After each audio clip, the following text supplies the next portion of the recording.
That's why the BVR was filed, and so then we had a test on the 9th, and those were now confirmed by the lab positive use of THC. I believe So that was October 9th. No. October 7th, we ordered them to test. They did not. They didn't just miss the first drug test. They showed up late and tested positive. That's not a simple slip-up. That's a clear violation. Court orders aren't suggestions. They're legally enforceable. So what do you think? Was missing that first test an honest misunderstanding or a calculated dodge? Okay. We caught that a little late by the BVR, and then we adjusted a little bit last week, I believe, or the beginning of How is it that we ordered him to test in October and he's now in December testing? How on earth? It's unacceptable. It was a court-ordered drug test, and I don't think you wanted them to come back after testing. But if they don't test and they're required to come back and we either make them test again or do so, or there's other ramification, but we don't, how on earth can we go a month and a half and then nothing happens? Yes, Judge, I understand, but we did, per your orders, we tested them again this week, and those did come back for THC. This is where the cracks in the system start to show. Over a month goes by with no movement. That kind of delay isn't just frustrating. It chips away at trust in the whole process. So who's really at fault here? The court, probation, or the defendant? Let's hear your take. Who was here working that day? I can look into it, but it's really no way of knowing for sure because there was no assigned officer here at the time. Someone had to have signed an order to go test. I think so, right? There's always a way. There's always a paper trail. Yes, Judge. So What do we do with this, Mr. Brooker? How do we hold Mr. Smith accountable? Judge, I know what I've done since Monday. Mr. Smith and I have talked very frequently this week. I admonished him thoroughly about the THC usage. He explained to me what happened with that, and he understands the seriousness of it. He understands what's at risk. It's correct what you said that he doesn't have any support out there, financial or otherwise. I'm actually happy that he was able to make it here on time today because I was concerned about that. So that was twice this week. He wants to be compliant. He wants to do what's best. He wants to dispose of the case. I don't believe that. I know, Judge. I don't believe that. He's telling me that you want to be compliant. I don't think so. You repeatedly do whatever you want to do without regard to court orders, and it does not work like that. You repeatedly fail to appear here. You blow off the test, and now you're testing positive. What am I supposed to do? Just let you go? I missed one day, and that was the day I was supposed to come, and I didn't have no way up here. You can take the bus. I'm in Humble. The bus did not come out of Humble. I'm literally sleeping at the park right now, like, okay, and I'm still, okay, yes, sir. And Judge, even with those challenges, Tristan has been in school. Even on the Zoom appearance from last week, I believe he was Zooming in from school that day, the day that he couldn't make it, and got down here on that Monday. I don't know what to believe with him. I really don't. Unless you provide. Now things get real. Tristan's attorney reveals he has no money, no family support, and is literally sleeping in a park. At this point, it's not just bad decisions, it's survival mode. But does that reality justify blowing off court orders? This is where the legal system collides with moral gray zones. Proof with something, I'm not going to believe a word that comes out of your mouth.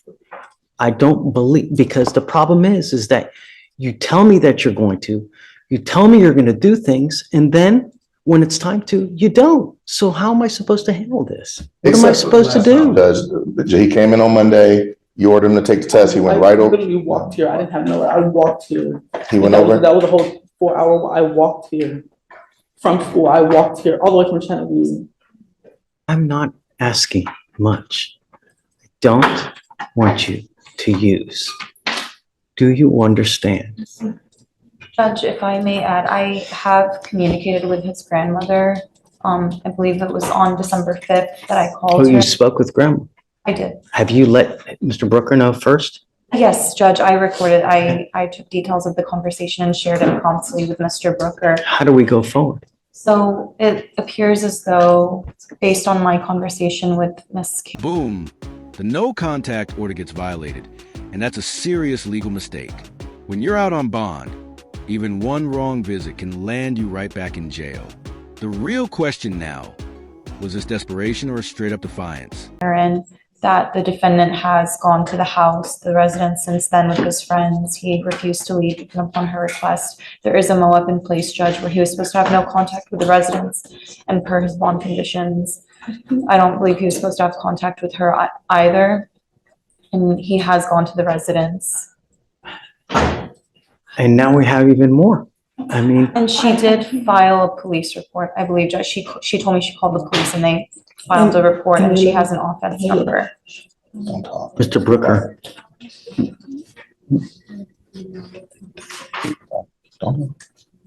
do you guys want to talk about this and then? We can, Judge. We can.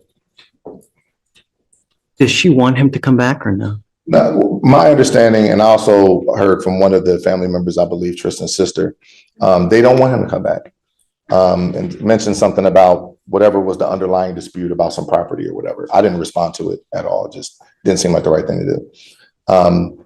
But as Tristan has indicated, everything he said to me is that he's been living outside, doesn't have anywhere to go, which is my original concern with him. Took him downstairs to try to get him some kind of services. It's just not really a workable situation, but he's communicated with me. We've talked this week. This is his second time here. He took the test, Judge. He was forthright with me. He understands what can happen. I told him. Saba, what Nobody's do going you to bond you out. What do you want me to do?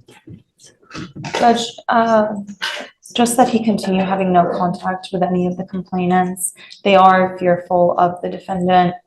They do want him to get help. I've also spoken to his mother, and she wants him to receive mental health treatment.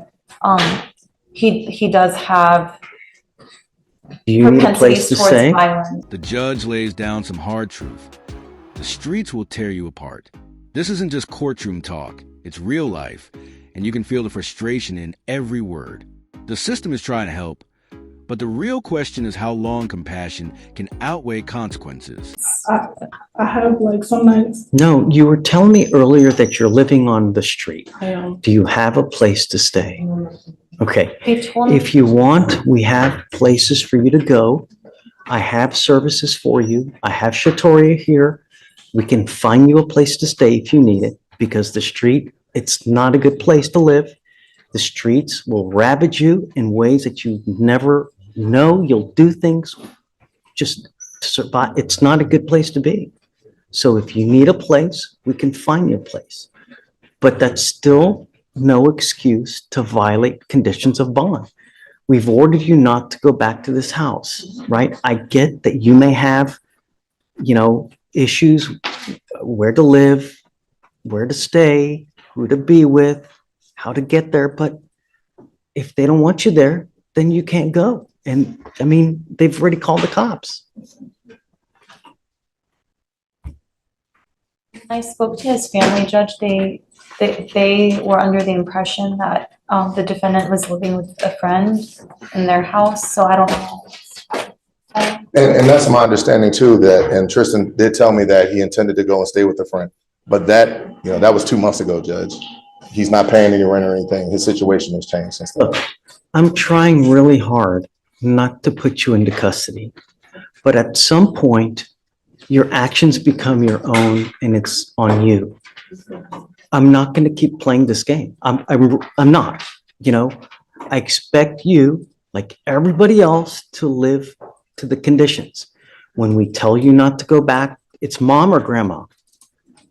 I spoke to both, Judge. Grandma wants no contact. If I hear it happens again, get ready. You're not allowed to use. No more excuses. This time the judge draws a hard line.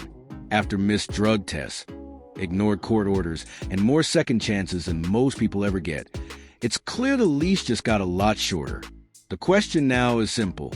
If you were the one sitting on that bench, What would you do with Tristan? And I'm telling you now, I'm going to test you for, someone dropped the ball here.